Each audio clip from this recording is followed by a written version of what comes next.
Ayoko nga matulog eh. May merienda ka sa akin mamaya, nak. Tsaka ayaw mo ba tumangkad? Ayoko tumangkad. Aba, namimihasa ka na, ha? Habang pinagbibigyan ka, ha? Gusto mo ng hanger, ha? Matulog ka dyan. Dalian mo, pumikit ka. Alis na ako dito. Lalayas na talaga ako dito. Dami ko pang assignment.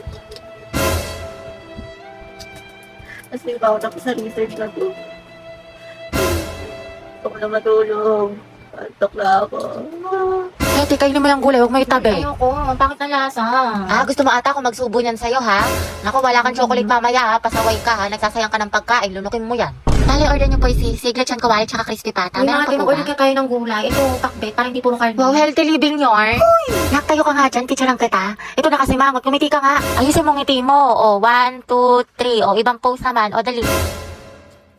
Picture mo nga ako pang story. Ang dami mo ng picture. Ang dami yung angle Gusto ko yung maganda ako dyan, hindi ako mukhang mataba. Ay, putek, ang sarap.